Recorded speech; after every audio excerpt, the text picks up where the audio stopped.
سلامونه مې واخلئ ملګرو. جنید خان ما د پاکستان ایر فورس د انډیا د جنگي جهاز رافل نوم باندې چې کوم انډیا سره جهازونه دي د هغې سیسټم یې جیم کړی دی، د هغې ریډار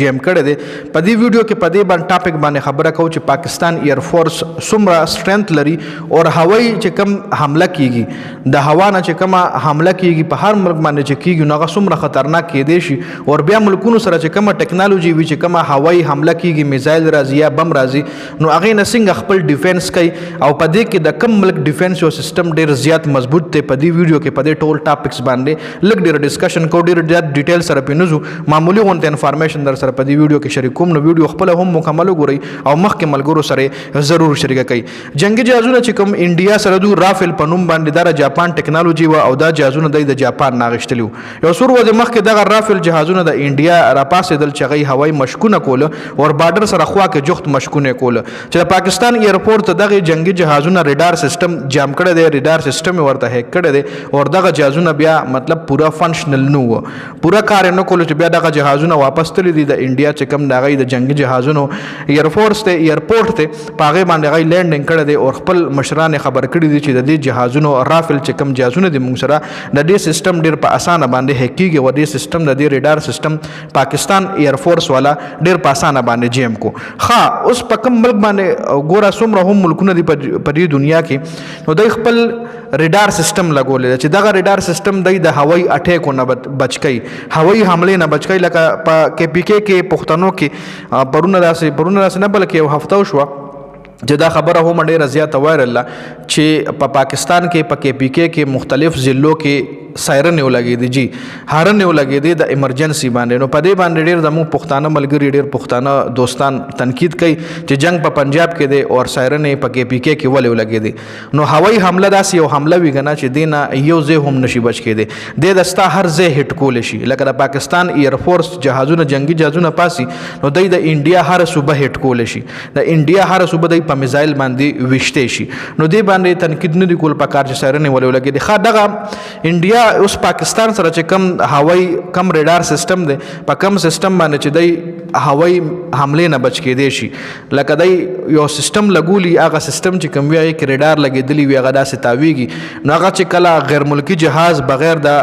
پرمټه پاکستان هوایي حدودو ته داخل شي یا میزایل وغیره یا بم وغیره راتلو خطر، نو دغه ریډار سیسټم ډایرکټ میسج ولیږي کوم ځای کې چې میزایل وي، کوم ځای کې چې دغه میزایل نصب شوي وي. دغه ریډار سیسټم چې کله میسج هلته ولیږي نو دلته نه ورپسې ډایرکټ د پاکستان د طرفې میزایل پاسې او په هوا کې هغه میزایل ناکاره کړي کوم چې د پاکستان طرف ته راځي یا یو بم د پاکستان طرف ته راځي، نو په هوا کې هغه سیسټم ناکاره کړي. او په دنیا کې چې ټولو نه تیزترین او ښه سیسټم دی هغه اسرائیل سره دی، د هوایي جهازونو د هوایي ډیفینس سیسټم چې کوم دی، د راکټو نه د بچ کېدو، د بم نه د بچ کېدو. لکه ډېر بمونه داسې چې هغه نه ټریک کېږي، په ریډار کې نه راځي. ایټم بم شو یا نوې ټیکنالوژي داسې بم راوباسي یو ملک یا یو داسې میزایل راوباسي چې هغه یو ریډار سیسټم هم نه رانیسي او په ملک باندې ورپرېږي او ملک تباه وبا کړي.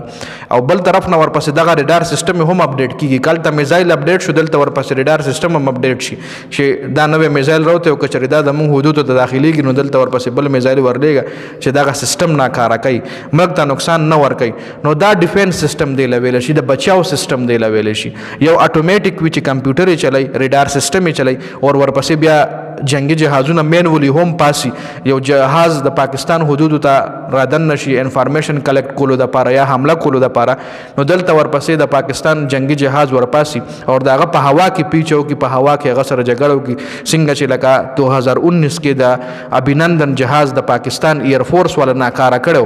هغه یې ریډار سیسټم هیک کړی. د ابینندن جهاز څنګه را پرېوتو، یو خو یې د هغه ریډار سیسټم هیک کو او بیا یې شوټ کو، بیا یې هټ هم کو. نو هټ شو خو لکه هغه خوش قسمتی دا و چې مکمل تباه نه شو، جهاز هم تباه نه شو، جهاز به تباه شوي خو دې ته